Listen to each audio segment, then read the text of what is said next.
So we'll get started. So welcome to this session, exploring the theoretical frame and cases of disciplinary broadening in higher education. Our format is it's a panel discussion. So we have a panel with 5 people, 4 institutions, 3 people joining us online, 2 people here. So we'll start. The panel will introduce themselves, a little bit about their background and why this topic is of interest and relevance to them. After that, we have some starter questions for our panel, and that gives you time to generate questions. And at that point, then we'll be able to take questions from the floor, and the panel will be able to pose questions or ideas to each other. Okay, so that's our format. Maybe just before I introduce the panel, I'll introduce myself, if that's okay. So my name is Roland Tormey, and I'm based in EPFL, École Polytechnique Fédérale de Lausanne. This is EPFL here.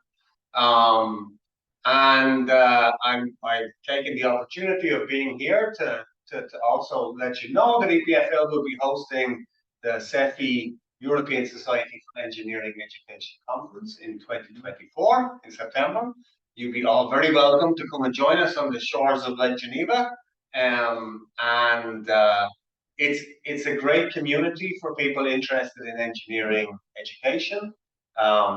We have SIGs on issues of diversity, on interdisciplinarity, on curriculum design, on curriculum development, on many other topics that are of relevance to your conversations here. So you'd be very welcome to join us in 2024. And that's all I'm going to say about me.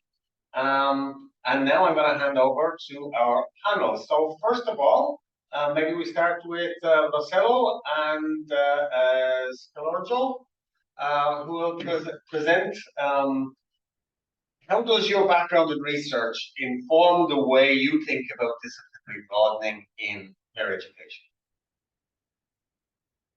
So maybe you want to go first, Calogero? Well, just a few introductory words, and then we'll leave the field to Rossella that is there. I was told not to use slides, so we'll go just by speaking. First of all, thanks for being part of this roundtable, and let's hope that the conversation we will have will help, let's say, shaping the elaboration within the EELISA project. I'm a professor and associate professor of biomedical engineering, biorobotics. I coordinate a research group, so I practically do research and education, but I'm trying also to think about how to frame this in a wider sense, and how to deal with different models. This is also stimulated by EELISA. First point is that we realized that there is in any kind of engineering educational framework, but this is in general true for higher order education, there is a vertical dimension of education in which you specialize on a specific discipline. And then there are horizontal components, with transversal instruments that you learn, that could be foundational instruments like mathematics, or as in the case of biomedical engineering, there are other instruments like biology, medicine, ethics, legal aspects, and so on, that are more transversal to the core constituents of engineering education, that are, let's say, electronics, mechanics, computer science, data elaboration, signal processing, and so on. So this can be somehow framed with, there are books that describe this as a T model. So with the vertical component and the horizontal component that form a T, but also we are trying to frame it as a rotated H model. You know, the capital H, if you rotate, it has some foundation, then a vertical component, and then enlargement horizons. So a question we are discussing about is when in the curriculum to insert the horizontal component, provided that you decide to specialize along a specific track on the vertical one. When? Of course, in an engineering pathway, we are sure that in the first year, typically there are the mathematics, the physics, the chemistry. So there is the horizontal component at the beginning. Then there is a vertical track, this is for sure. I graduated in electronic engineering as a Master of Science, so you do electrotechnics, you do electronics 1, electronics 2, analog digital, PCB design, MEMS, etc. So those are the vertical component of the specialization, but also including signal processing, etc. So this is the vertical side. At a certain point, you may go out to the university just finishing with the vertical side, or you want to have another horizontal component. Sometimes it is arise at the PhD, in which another horizontal component is very important to introduce contamination from other disciplines. Sometimes this may happen before. So a question is when... No, sorry, I'm gonna cut you off there because we just want to do brief introductions at the beginning, so as we leave time to have the conversation. Okay. I mean, this was just my first round of thinkings. Just to conclude, just one shot, and I conclude. Think another aspect. There are engineering degrees like biomedical, aerospace, and so on that are very much related to a specific industrial segment. Biomedicine, aerospace, automotive, etc. While there are other degrees in which you deal with enablers that are transversal with respect to the industrial segment, electronics, mechanics, informatics, computer science, etc. So they are in principle not applied to any industrial segment, but are transversal and can be applied to all. So another topic could be to discuss about this, to degrees that are let's say, transversal with respect to the industrial segment, and those that instead are more related to the industrial segment. This is just to relate to engineering. Then there is the other side of the coin, that is how other disciplines could integrate engineering competencies, but maybe we'll discuss this in a second stage of the... So, Lazaro, again, introduce yourself. How does your background and your interests relate to this topic? Thank you. So, thank you for having me here today. My name is Aldo, and I am the project manager for ELISA. I am involved in the ELISA project since its very beginning in 2020, and I hope that I can go further in the ELISA phase 2. I am a biomedical engineer by education, and I have a PhD in bioengineering. I studied at the University of Pisa in Tuscany, and I have been working in Sant'Anna since 2016. I am really happy to having contributed and hopefully to continue to contribute in disciplinary broadening, which is the topics that we are facing in this work package in ELISA, because I believe that it's important to help and to make engineers more and more capable, and to complete their background studies, of course, on mathematics, physics, and so on, with also soft skills that somehow are missing in engineering studies. I speak by experience because I think I am the first, going back to my studies, the university age. I think that what ELISA is doing right now would have been fantastic for me to have it available 20 years ago. So I'm happy to be here and to help support of the academic colleagues in this. Thanks. Bjorn, can I put the same question to you? How does your background and how does your research inform the way you think about this question of disciplinary broadening? Right. So hello, and thanks for having me. I'm coming through from Santiago, Chile, so with a somehow weak connection. My background, I have my PhD in sinology, and I worked as a researcher in social anthropology for many years before I came to KTH, which is Sweden's biggest engineering university. And I'm now actively involved in the European Alliance Unite, and which I think EELISA has some collaboration with in other respects too. Organizationally, I'm at the Division of Language and Communication at KTH. And with my background, I always felt that we have an important contribution. And in this context, I would like to just refer to one of my hobby horses, which is a belief widely held in international educational collaborations that everything is very fine if you value diversity, because if you come together, we are already diverse.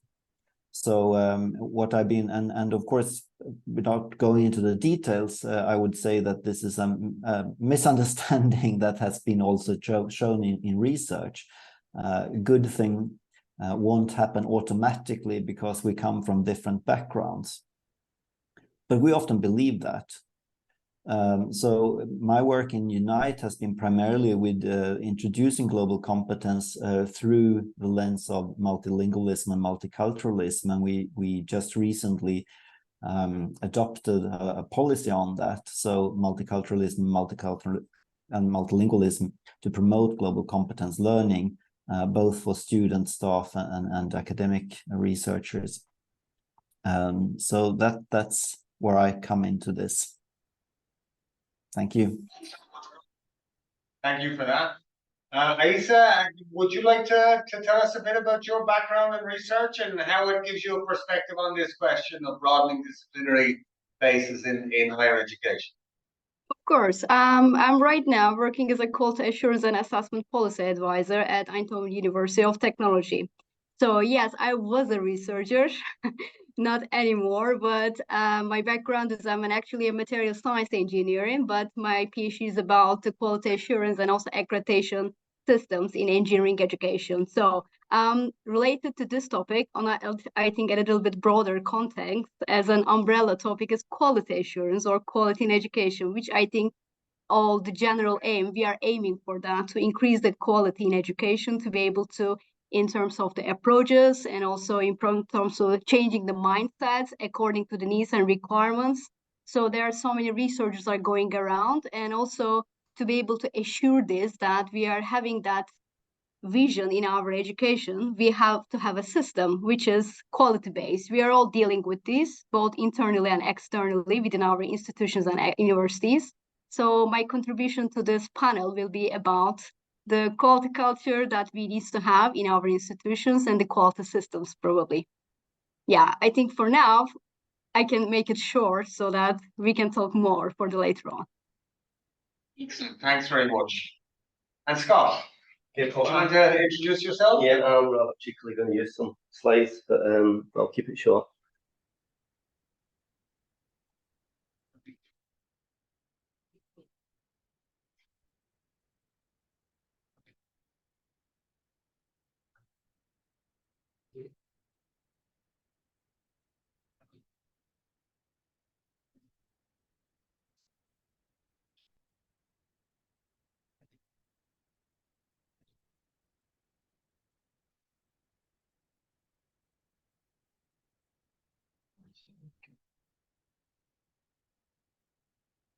I'm going to extend here to progress. Okay, so I thought I would use a few slides because it makes it much easier for me to explain my response to that question. I'm going to explain it through a programme that I've been involved in developing. My university in the UK, which is the University of Strathclyde, we're based in Glasgow, in Scotland, part of the UK, part of Europe. Other people would have you believe otherwise. And the programme is called Vertically Integrated Projects for Sustainable Development. And essentially, we heard previously, one of the previous speakers talking about this vertical dimension. So when we talk about the vertical dimension, we're talking about years. So what this project does is it engages students in research-based education for sustainable development. And to engage students productively in that, we have to give them the space and time to do that. So that means not just getting them engaged for half an academic year or one semester or 2 semesters, but give them the space and time throughout their entire academic career to remain involved in an area of research, tackling one of these sustainable development goals or a number of these sustainable development challenges. So that's what we've done at Strathclyde. We're trying to carve out pathways through our curriculum, this vertical integration, so that students can be involved from year 1 to year 5, potentially. At the moment, it's not quite working out that way in some places. It's working out like that in other departments and other degrees. So that's that vertical dimension there. And these students will work with, experienced researchers, academics, on real-world research challenges. Doesn't seem to be progressing.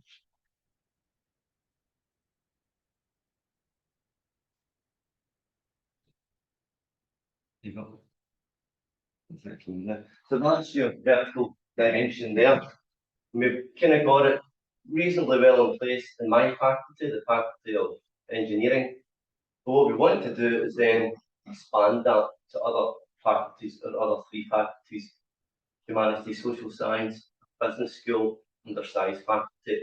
So that's where this broadening of the disciplinary boundaries come in, and that's where that horizontal dimension comes in there. So we've done that successfully in some places. We now have a lot of projects with a lot of students from different year groups and different disciplines working on sustainable development challenges with experienced research staff and academic staff. But there's and so essentially what we're trying to do is populate this wheel. More spokes in the wheel addressing more sustainable development challenges, longer spokes, more projects addressing these challenges. And that's what we're trying to do, all resourced by our undergraduate student population. What we're doing here is trying to tap into the nexus that exists between teaching and research through active learning.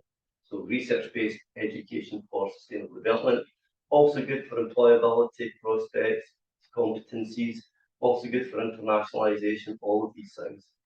But there's one key dimension missing here if we're talking about broadening that disciplinary boundary. Anybody thinking about what it is? What's the missing third dimension?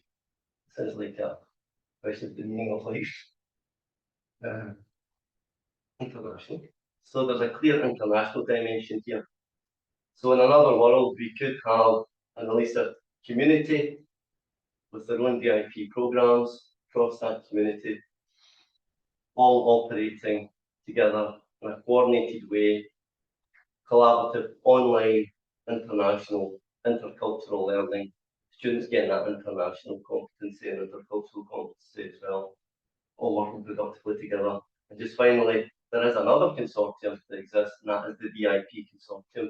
So there is close to 50 institutions already using this model. Not all of them particularly aligned with sustainable development, but some of them becoming much more so aligned with sustainable development. And so there's another consortium there potentially could connect with as well. And I'll leave it at them. Okay, thank you. So that's our panel. Panel have all had a chance to introduce themselves. I'd like to maybe kick off now with some questions, and I'll start with a question to you, Lucillo. So you, as you introduced yourself, have been centrally involved in this work package within the EELISA network. So what's been coming out of that work package in the EELISA Alliance that we could possibly learn from around this idea of disciplinary broadening? So work package 8 deeply collaborated with another package UNILISA, which has the task to define the profile of the engineer of the future. So our contribution to this goal was to first identify the needs for the engineers of the future to be able to become scientists capable to solve contemporary challenges also posed by SDGs. We mainly focused on this task during our first year of activity. And we did it through disciplinary broadening workshops, which were workshops, indeed, organized and proposed from the bottom up, from the colleagues involved in Work Package 8 and in general in the ELISA Alliance. We organized 6 disciplinary workshops, and they were all focused on the identification of the needs to enrich the engineering skills with competencies from non-engineering academic domains. And conversely, to export engineering skills to other disciplines. In fact, we started from the model for the training model for the engineering education that Professor Otto was saying before, which was the T model, the T-shaped model. In fact, where you have the horizontal axis because you build your own bonds with background topics when you are a first-year student in engineering, and then you specialize with your master program, your master degree. But while we implemented disciplinary broadening workshops, we found out and we reached to a consensus that we are also trying to publish on with our paper. That's about the final stage when the T becomes a rotated edge, when a broadening again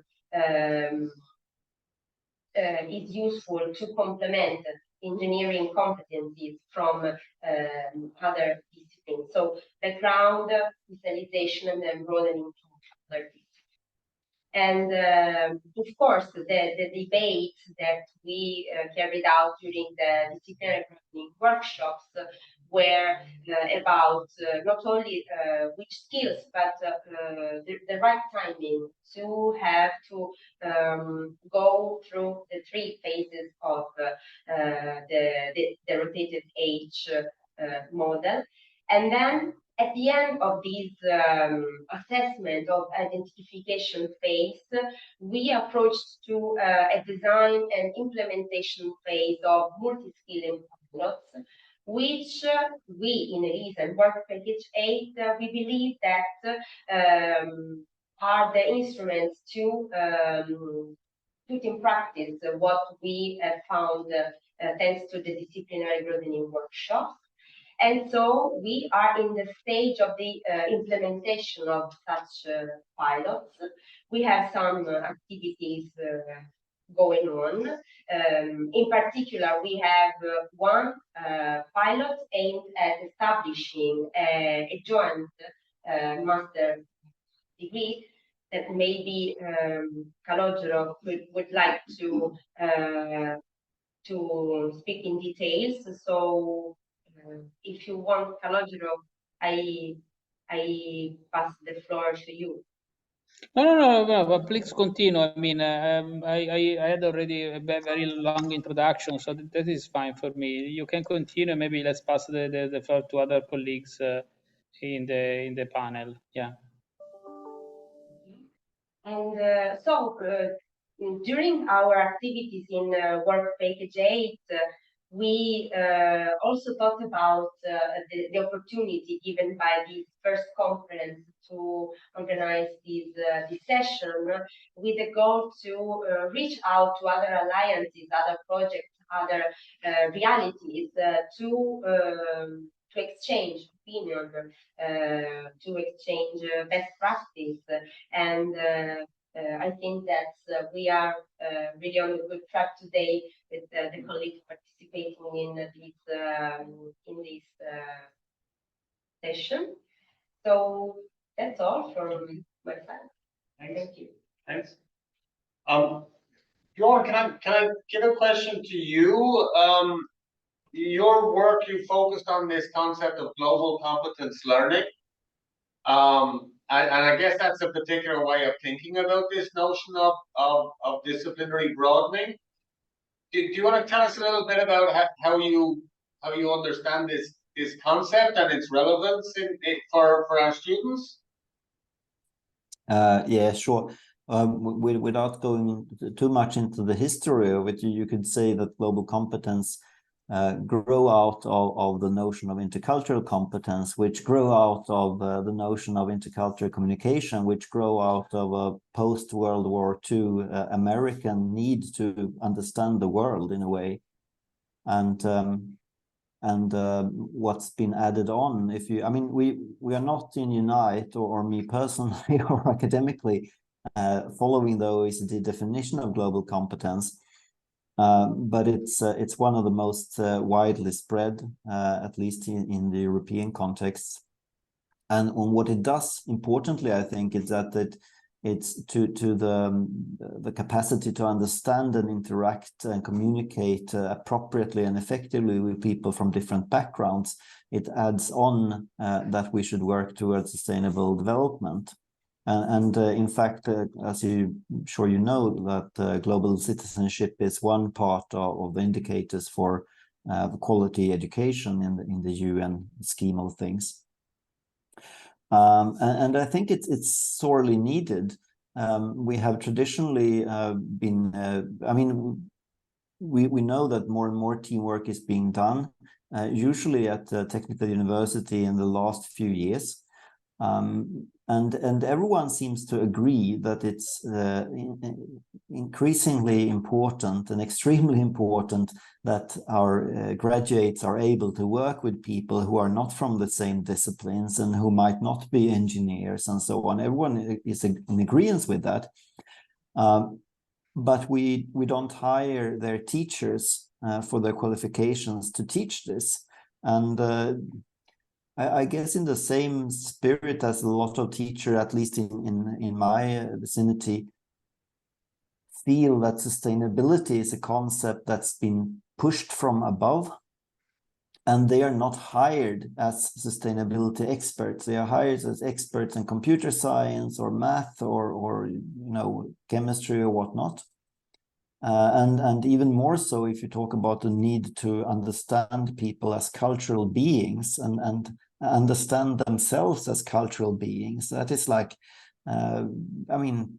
we still meet colleagues who say that, there is no such thing as culture in engineering. This is science. Math is math.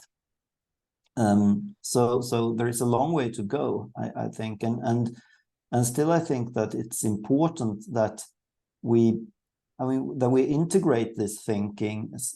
It can't be. Now we have, for example, in Unite, we have this new policy which says that everyone should work with this. But I think it's the most important part is that, well, everyone has to work with it. Everyone has to figure out what does this mean in my context, the teachers here are extremely important, as are the students. I think in some way the student might be the best agents of change we have, even though they might not always be aware of their powers. But for me, it's when I talk with teachers, and we discuss how they can make their whatever they are teaching support global competence development. They don't have to do radical changes in their courses. It's just a slight different idea of what they are doing in the classroom and the opportunities.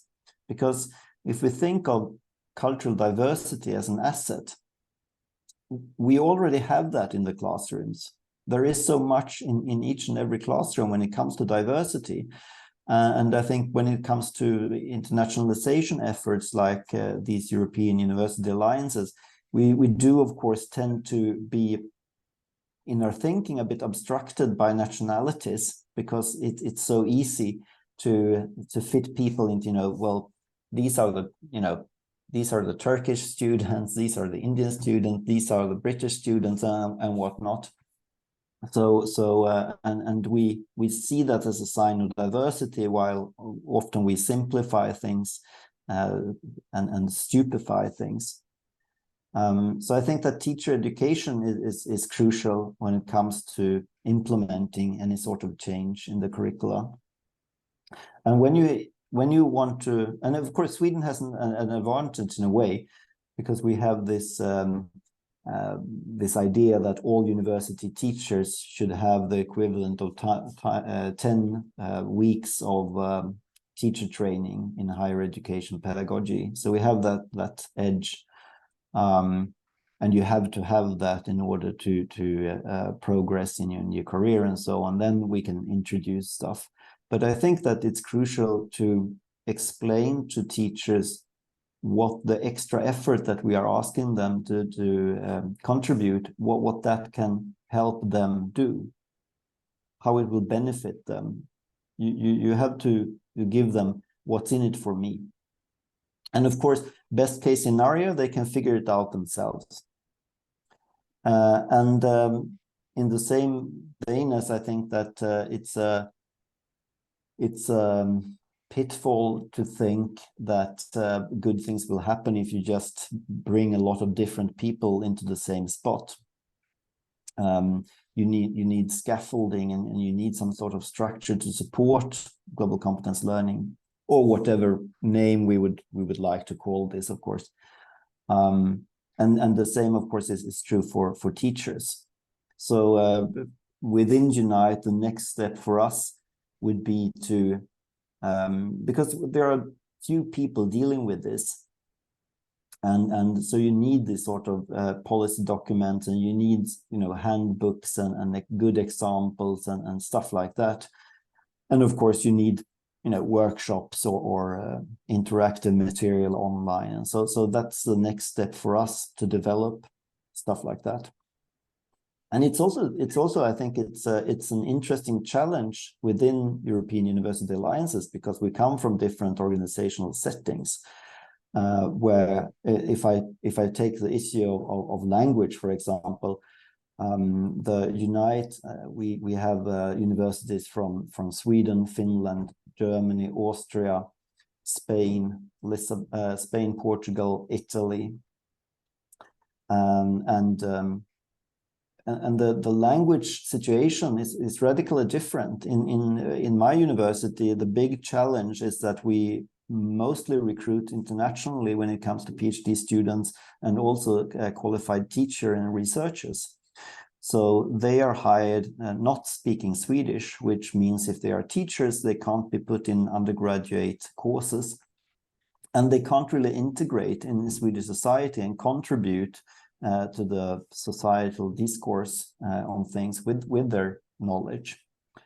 And the problem is, Bjorn, you've raised quite a few issues there. Can I pick one of them, and I'm going to bounce it to Scott, if that's all right?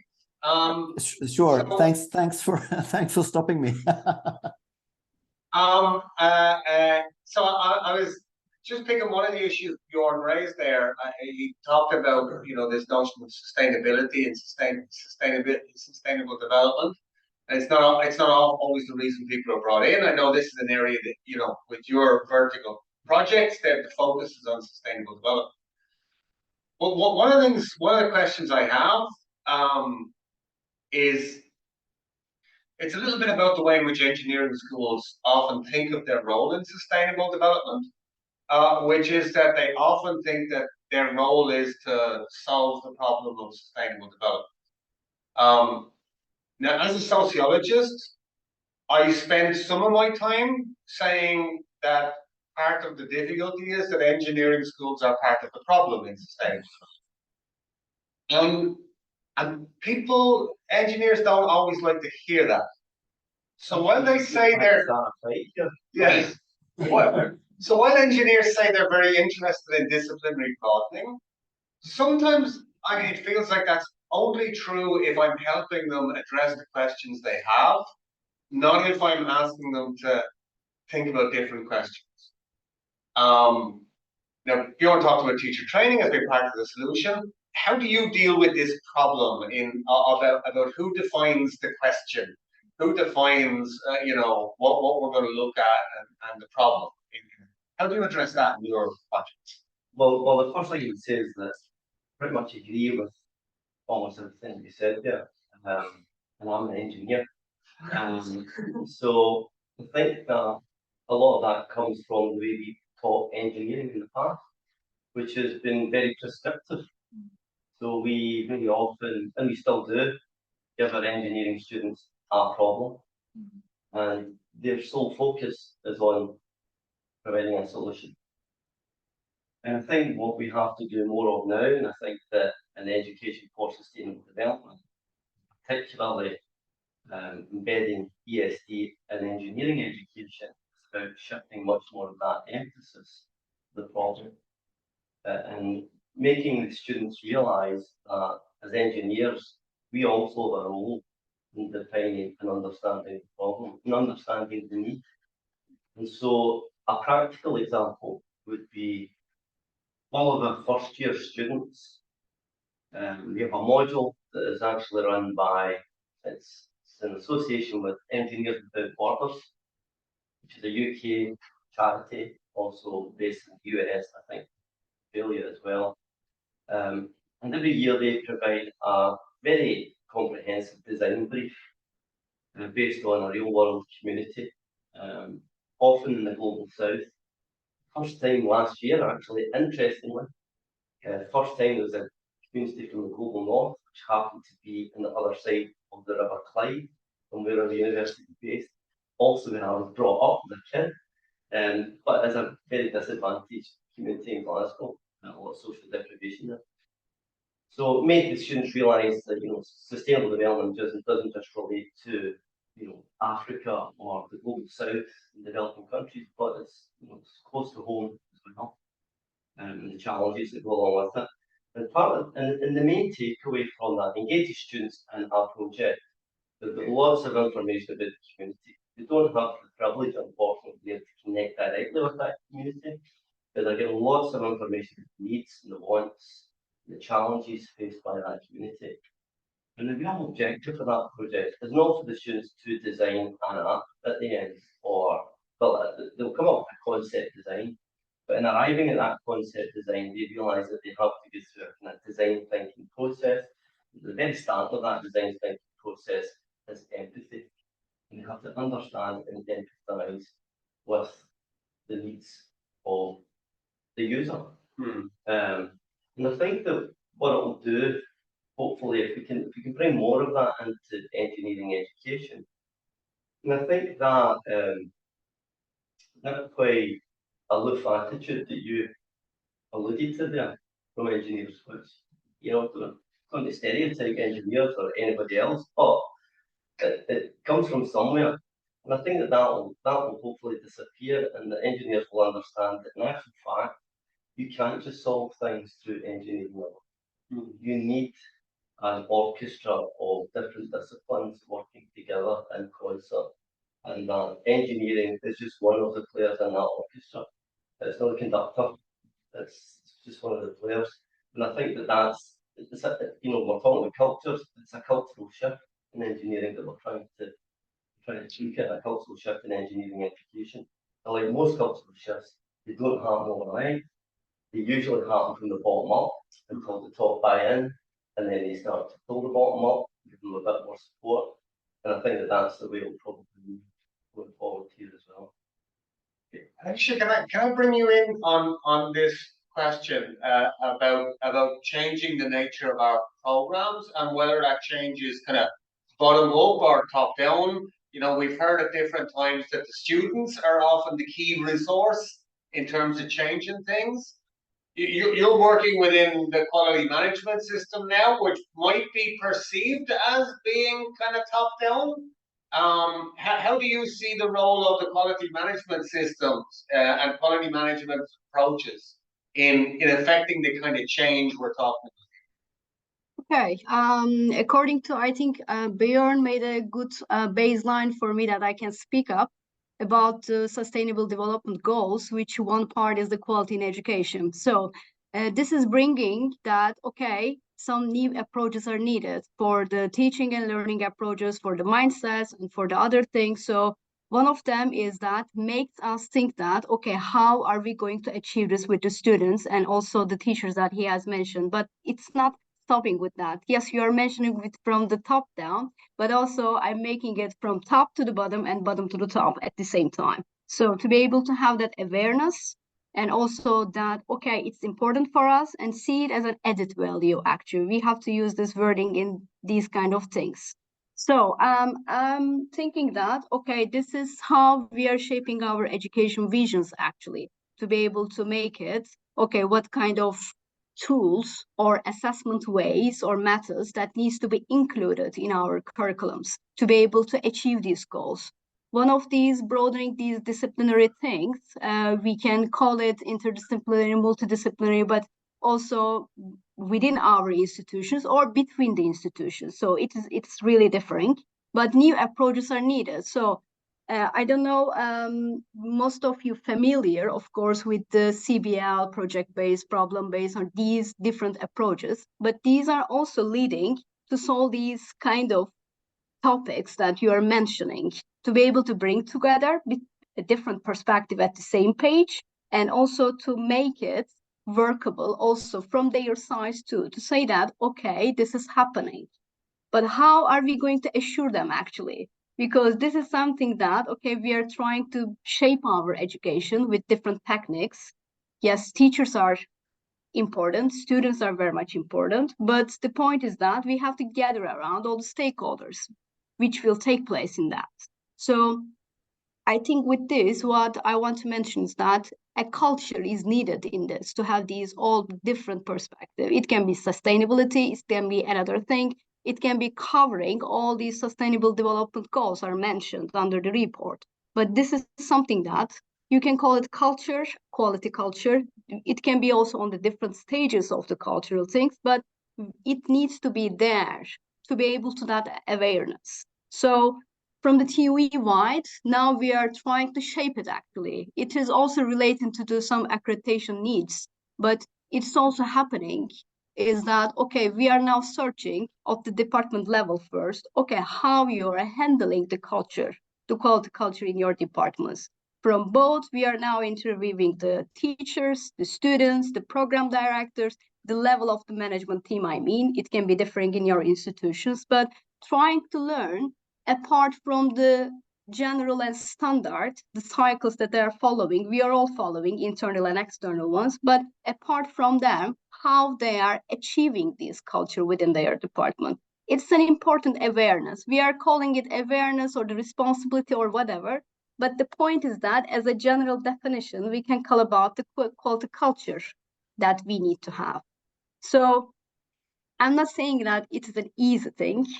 It's really a challenging thing, really. And when you mention about the culture, most of the perspectives, it can be also familiar to you. It's seeing it as an extra workload. So, and they are questioning it, why I'm doing this. So these kind of things with the training, workshops, the awareness, and also showing the importance is the vital thing. So we're as a university trying to renew up at this stage, actually, so we can also discuss about this. Check if there's any questions people want to put in from the floor at this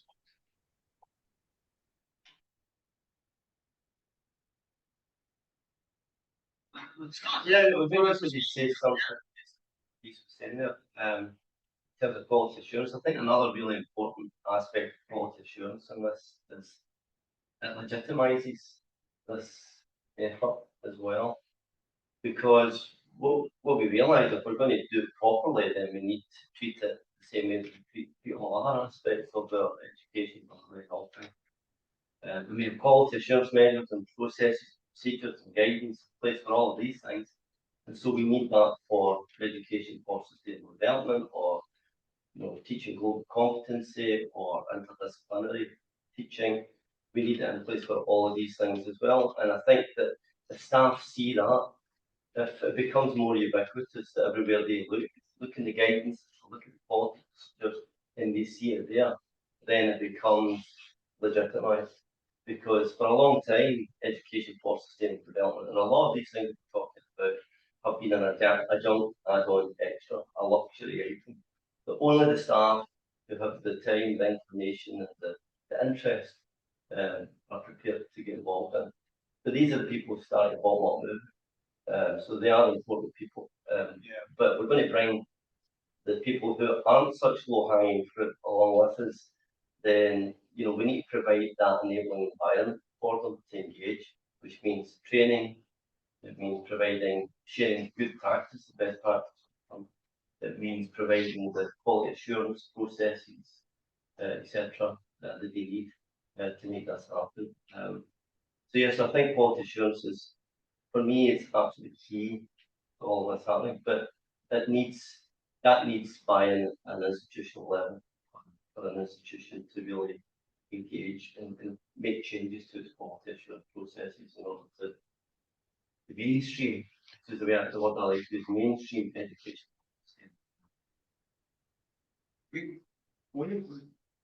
In our institution, we've tried to work out where our carbon footprint is coming from. And what we've identified with our institution is, you know, we're lucky we don't have a big heating bill. We have the lake beside us. We use the heat from the lake to heat the institution. We have 12,000 students, you know, 4,000 staff, 16,000 people, but actually them moving to and from the institution counts for less than 10% of our cost. What accounts for 1/3 of our carbon cost is academic staff members flying around the world to conferences. 1/3. And when we asked them if it would be possible that they would take a train if the conference was within 10 hours of where they were, they didn't like it. And when we asked them if they could promise not to take business class, because that adds to the carbon cost significantly, they weren't all that keen on it. So my fear here is that we're in institutions and in a culture, to take the word that has been used, in a culture in which we're very good at telling other people what they should do, but we're not great at living. And I hear you say training is part of the solution. I don't know how many training hours we have for professors that are going to enable us to do the training required.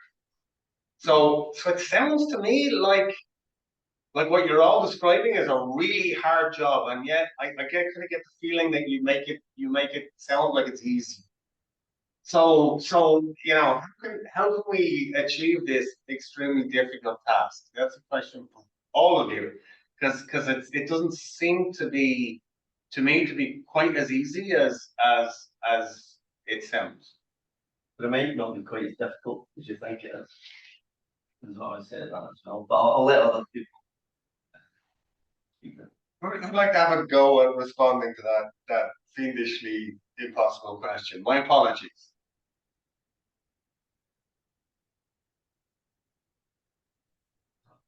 I'll say something for else. So.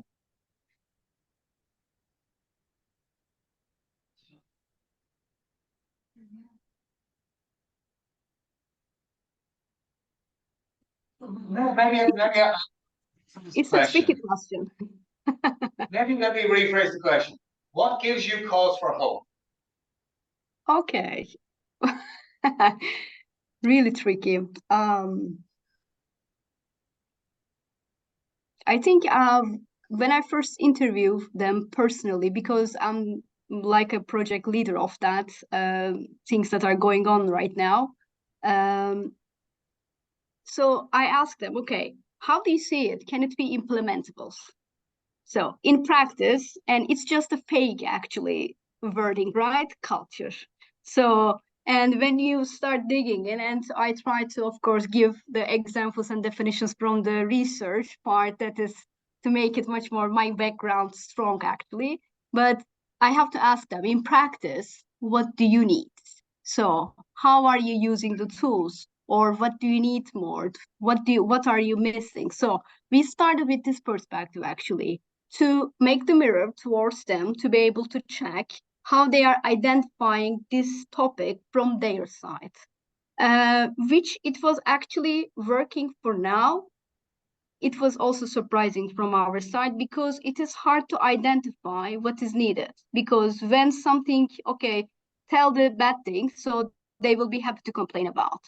Bad things are always easily told and shared. But the point, okay, share your thoughts about the improvements and developments, what can be done. So it is the part that they are now struggling also to identify, because when something has come from the top, as you have first mentioned, Roland, it is, say, easy to reject it.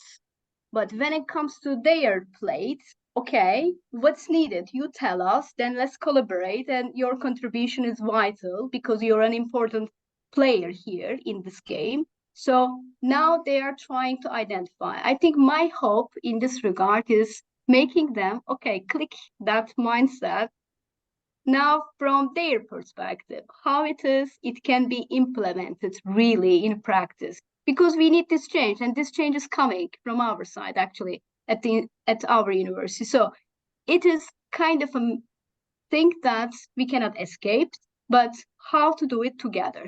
I think they're collaborative and also making them all together. I think that's the key point that we hope for now. We have the hope for, the reason for that.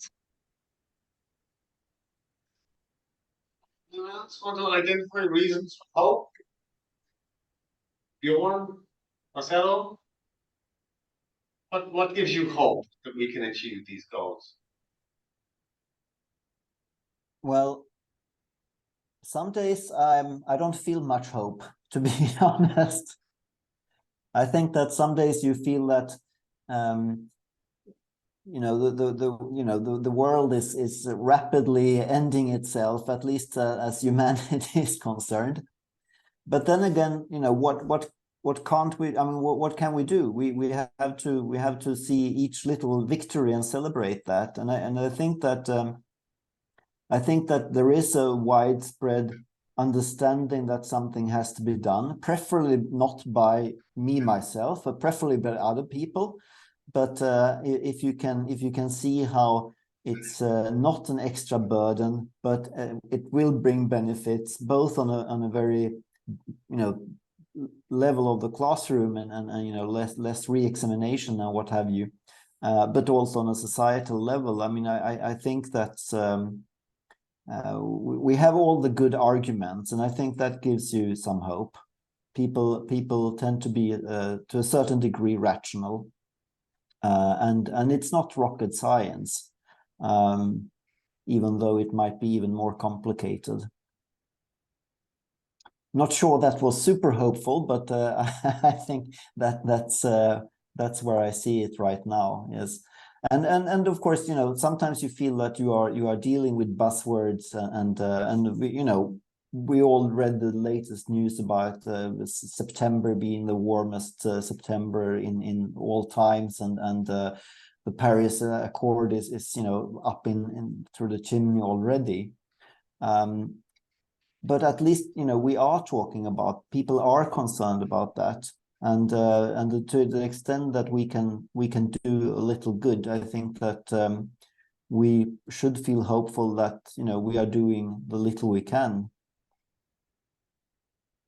And then we are human beings, so you know, we tend to do stuff that might not be sustainable in the long run, and that's, of course, you know, that's a much bigger the question than what we as individual educators or researchers at university can do.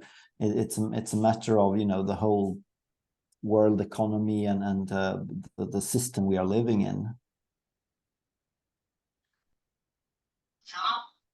Yesterday, at the first day of conference, after the opening ceremony, we watched a movie which has received the EELISA mention for the topic that was treated in the movie. The title is The Great Green Wall. And it was somehow a documentary about a severe problem in the central region of Sahel in Africa, with desertification, no water, no education at all for people living in this region. So I am happy that I had the opportunity to open my mind to this reality, because we are all taken by our engagement, our lives very full, because we live in a developed country. So we don't even imagine which are the problems that people and kids especially are facing in such regions. So probably the hope is that our contribution is to grow up people and educate, to contribute to educate people that could be I mean, sensitive to this problem, that somehow want to contribute and to help also in this problem, which are basically what the SDGs are about. So that's my little contribution. Scarlett, the model you have been working on together is this idea of a H model engineer, or not inverted, but transposed H engineer rather than T-shaped engineer. What is there something in the transposed H that gives us a sense of hope? Can H be H for hope in this? Well, let me say that the important aspect is that, in my opinion, that anyway we train specialists, not a person that are capable to be, let's say, any discipline in a single person. Okay, so the important thing is that we train specialist technicians or scientists capable to interact with other specialists and have a common language. The horizontal component of the T is dedicated to that, to allow speaking with other disciplines, so that each specialist can be excellent in their own discipline, but capable to create good links with other disciplines. Okay, we cannot let's say hope that a single person is capable to solve all the big challenges of contemporary society. But it's important that we allow working in teams.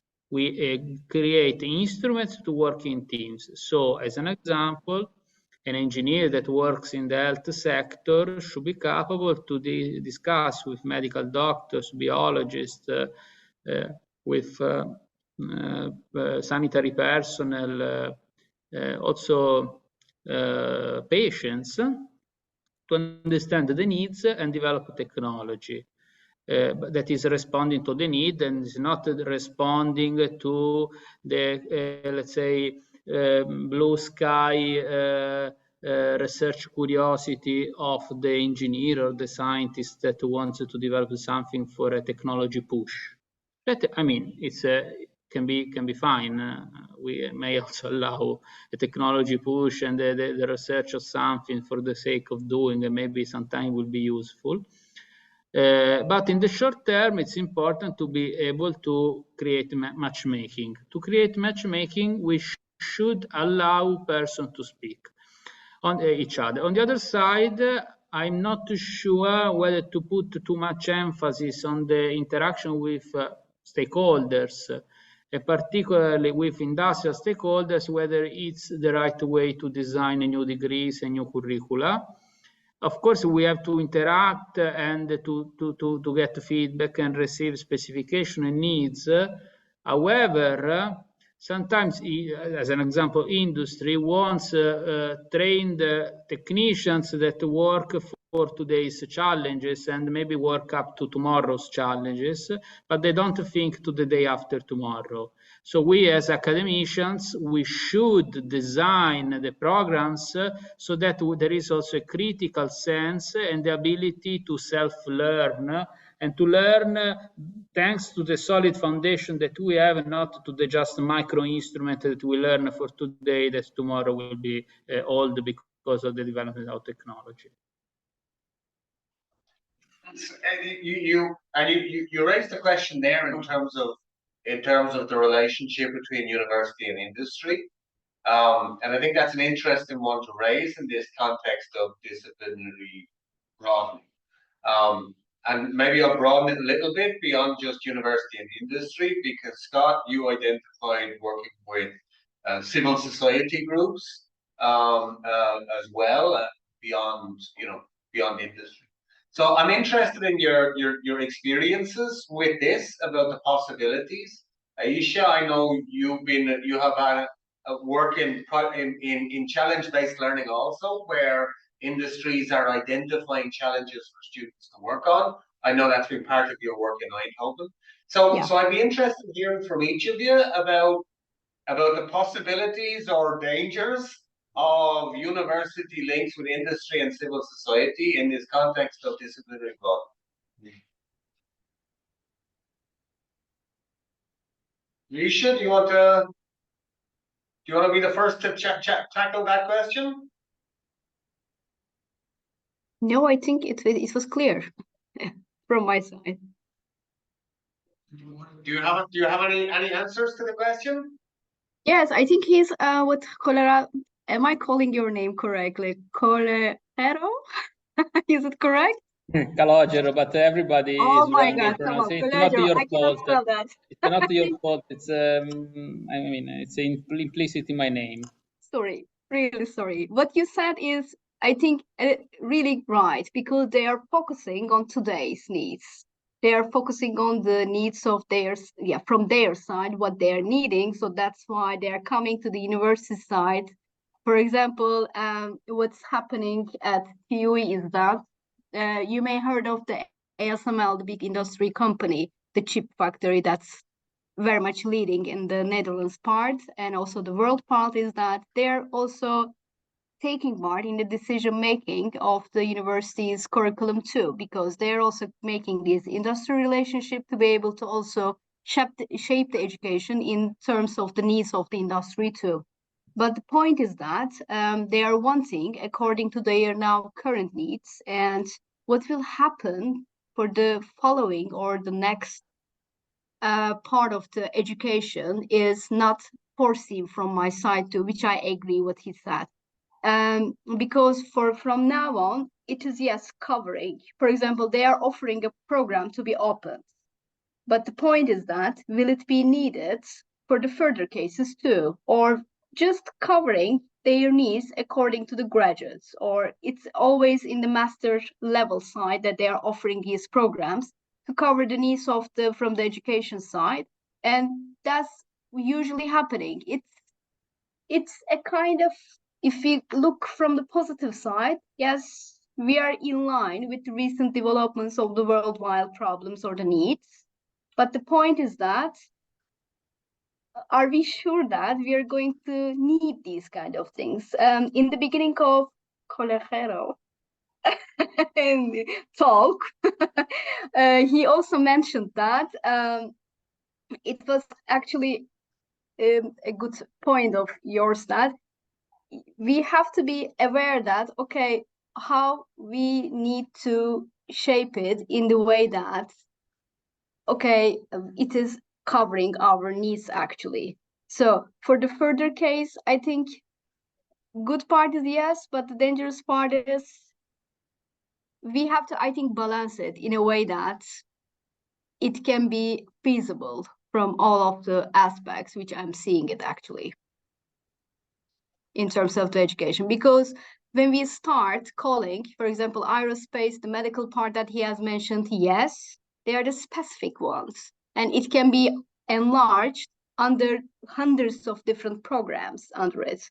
But the point is that are we going to really afterwards need all of these? Because the skills that we are all familiar, these World Economic Forum tables that are publishing regularly based on several research, right? They are showing the skills that our graduates needs to have, so that it's also affecting our a little bit vision on that, how we are also going to change it. But the point, we have to really think wisely, not preparing for the needs of industry 100%, also to oversee our the plannings in this line too.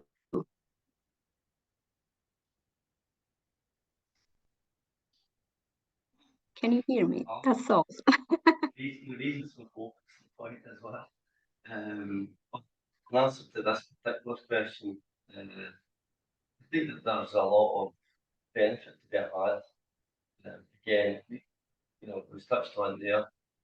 One of the key reasons we're trying to engage students in this type of learning is to develop competencies, critical thinking, systems thinking, future thinking, normative competency, collaborative competency, all these kind of competencies. So these are the UNESCO. I've not just dreamt these up. These are the UNESCO set of competencies for education for sustainable development. But these are also the kind of competencies that employers are looking for from well-rounded graduates. And I would actually argue that employers are more interested in attracting graduates who can evidence those types of competencies than graduates who have very narrow disciplinary knowledge, that vertical dimension. They're more interested in horizontal dimension through our conversations I've had with many industrialists, etc. And so I think that and previously as universities, we've tended to defer a lot of that to the employer. You'll teach them about the engineering stuff, tech stuff. You make them a good team worker. You make them think because again it comes back to being very prescriptive in the way that we taught engineering education. So I think that now we have to change that. I think employers want to see that change. They should be part of that co-creative process as well as the students. And I think that, I can give you sometimes we talk in the abstract, I can give you a good case study example. So a good case study example is one of these VIP projects. 4 engineering students started the project. 3 of them happened to be volunteers with a homeless charity in Glasgow, which operates across Scotland. And they developed in conjunction with, after speaking with the charity, the volunteers, the owners, having volunteered in the streets, and again, seeing the needs of the people. So it comes back to that empathy thing again, understanding on a real intimate level what the needs were, on a visceral level, because they'd seen it, they'd worked with the people. They developed an app. So they thought about how can they use their skills to develop something. And they developed this app in conjunction with the charity, and it allows members of the public to pin the location of rough sleepers. And then the information is then sent to charity, who then send, well, they're working on that, the volunteers will be able to send a message to the volunteers in close proximity to then attend to the needs of that individual. Like Uber, if you like, in terms of functionality. But when the students came on board, they were very focused on the technical stuff, right? And then realised when we started having more open discussions that there were a lot of ethical implications. You fall in the hands of bad actors. Are you introducing risks to this community that weren't there before? Right. And many others. So you just start to see the cogs going in the students' mind, and all of that came from discussions with this external partner. Yeah. So it gave them that extra dimension of real worldism, if you like, in the project. And now when you speak to the students, it was a real source of frustration to them at the time because they were having to go through all sorts of ethical approval. But they then realised that they were having to go back, redesign the app based on the comments coming back from the ethical approval process. And now when you speak to the students further along that journey, because of the vertical dimension, that I've had the time to really engage with the project, Now when you talk about their experience, very little is about the software package they use, the platform, the app development platform they use.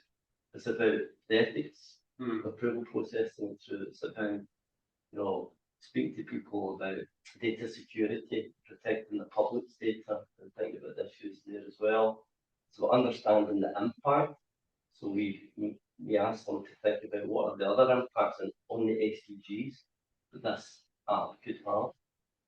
It's not thinking laterally about the impact rather than just seeing the immediate obvious impact. Again, things like that. But having an external partner, having a partner who's embedded in that, be that first sector organisation, industry, business, having them part of that process, I think, is valuable for the students. You do have to guard against the fact that, at the end of the day, you are there as the kind of gatekeeper of the academic integrity of the project. So if you have potentially an industrial partner pushing the students too much in a direction that's good for them, but not so good for the students, then you're that moderator there in the arbitrator.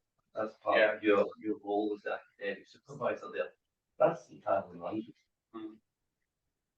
Easy. Hello, Bjorn, partnership with industry, partnership with civil society, what kind of role can that play within this educational process? I believe that the relationship with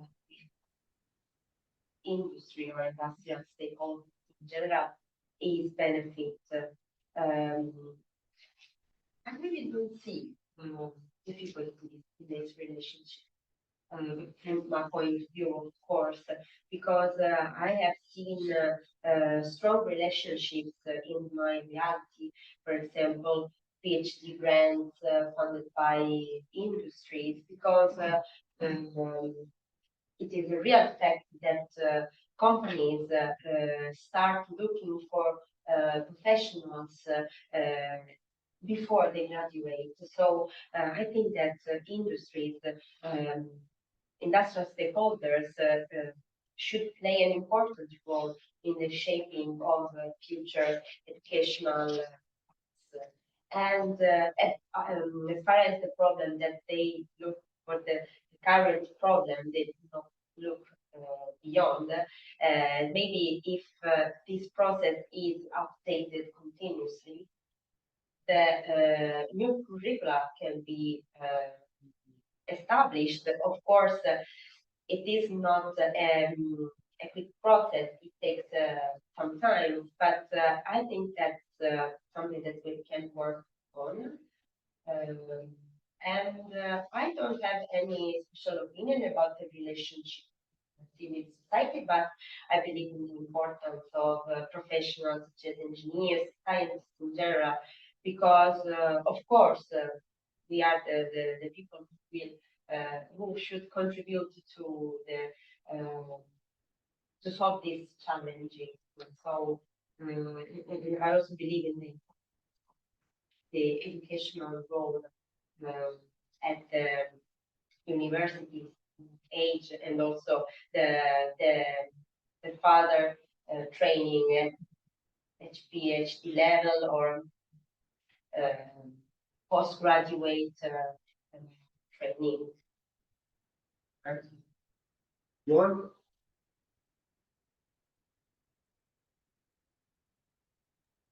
Yeah, I'm afraid I missed some of what you said in the room there, but so I might repeat or miss some of the clues here.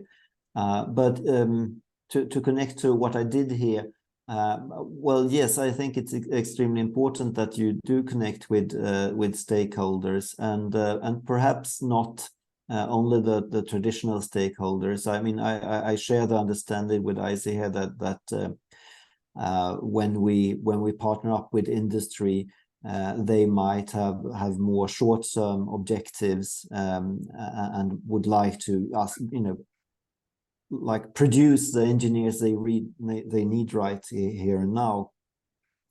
I would also with reference to what I hope Scott said about the need for future proofing there, and equipping our graduates with the skills, the sort of analytical and transversal skills that they need to take on challenges that neither we nor they know what they will be. I think that's a key issue.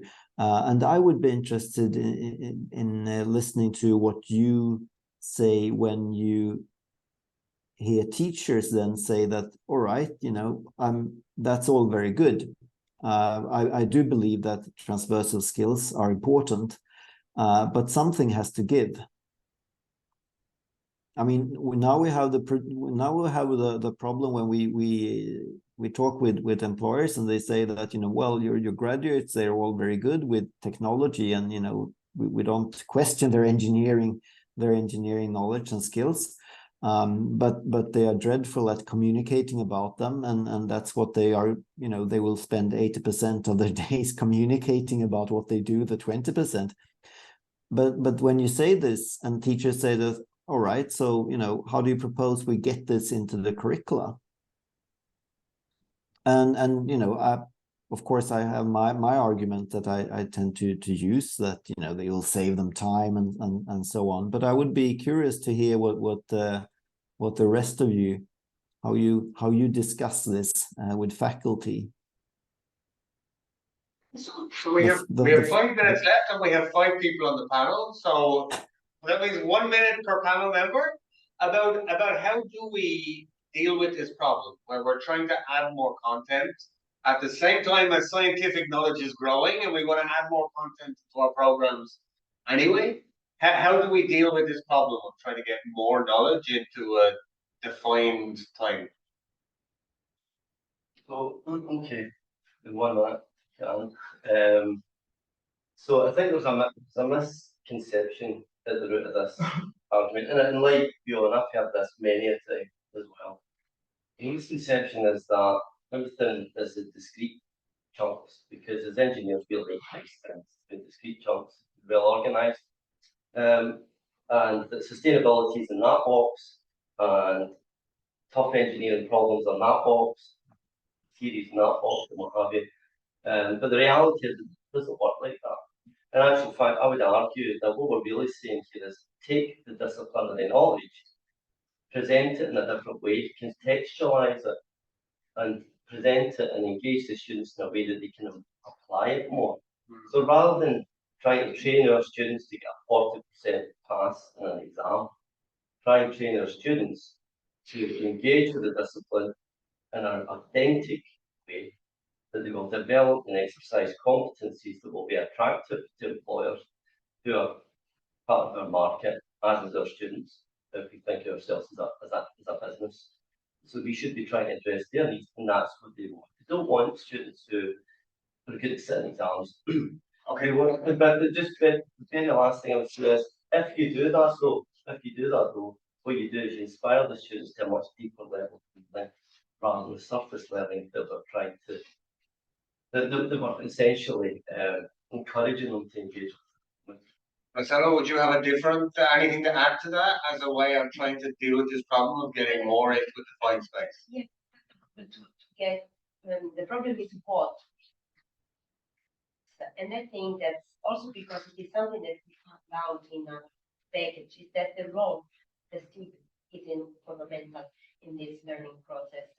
We found out that that if the student is involved in the path to define the curricula, this process is active. Okay. Involving the students in the definition of the curricula. Okay. Aisha, do you want to add something there? Yes, very small. I think we are all mentioning about in our curriculum more about the hard skills that students needs to have, which is showing, this based on our conversation. This is the point that I think we need to make sure that soft skills, how to gain those soft skills into the education is needed. That's why these kind of more team-based and project-based works and also learning approaches are implemented. I think this should be also increased so that these attained and also these kind of facilities are also obtained by the graduates before their education is over. So very shortly, this is. And can I add one thing to that? For me, the best way of doing it is to never call them soft skills. If we Yes. call them soft skills, then our colleagues hear unimportant skills. So when we don't distinguish in hard and soft, let's distinguish between maybe technical and professional. Let's call them professional skills. No, but for the question, it's a little bit point up because that raises the broad question.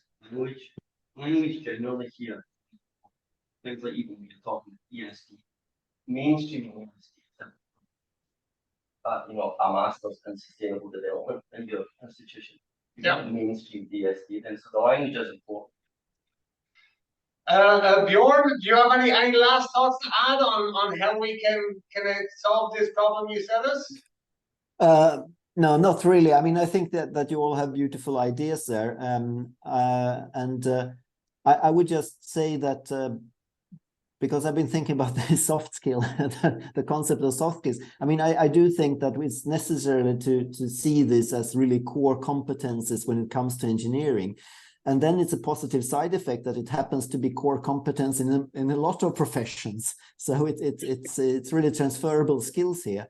But we need to make sure that everyone is understanding that these are core competences. This is not something, you know, you add on to soften the corners of engineering. This is engineering. Yeah. One side of it. Also, I leave the last word to you, Scalerjo, on this one. Is there anything you want to be fitting more into a defined space? We couldn't actually. I couldn't get what you said as a last sentence. I'm sorry. Neither me. To add more content to limited space. Any last thoughts from Kaleri? Can you repeat? Sorry, because I've not understood the question, Roland. The question we've been trying to answer is how do we actually fit these transversal skills or these professional skills into our engineering education, which feels like it's already full? It's a big question. I would say that for sure in the PhD. So, of course, we have to discuss about whether we are dealing only with a bachelor and master or we include the PhD. So in the PhD, we need this, even if we have to remind that the objective of PhD is to give a minimal contribution to the enlargement of human knowledge. So to create something new, while during the master you reach, in principle, the boundary of the knowledge in that discipline. It depends on the field as well. So in biomedical, in aerospace, in automotive, etc., you may need to have, let's say, enlargement towards other disciplines, including medicine, biology, legal aspects, certification, ethics committees, etc., so that you need not only engineering skills, but that should be part of a degree. I would say not exaggerating, otherwise you miss specialization, but out of 120 credits of a master's degree, maybe around 10 or so could be dedicated to those enlargement direction, or even there could be complementary programs such as excellence programs that provide additional credits in addition to the 120 degrees, so that a person that study do the traditional engineering degree but enlarge with other courses delivered by other faculty members with non-engineering background.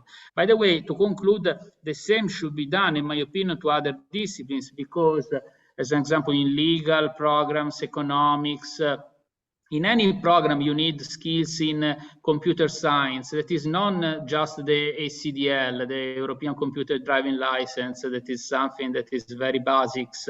But maybe you need skills in basic programming or complementary of statistics, etc. So also those traditionally STEM disciplines could be part of hybridization program in other curricula, of course, maintaining their own cultural identity. That is very important. Thank you. Thank you for that. And can I thank all of our panelists? I think, you know, we finished with some practical ideas, some hope, but also still a lot of questions. So there's more work to be done, which is great. That's I think where we want to finish. Thank you. Thank you. Thanks a lot.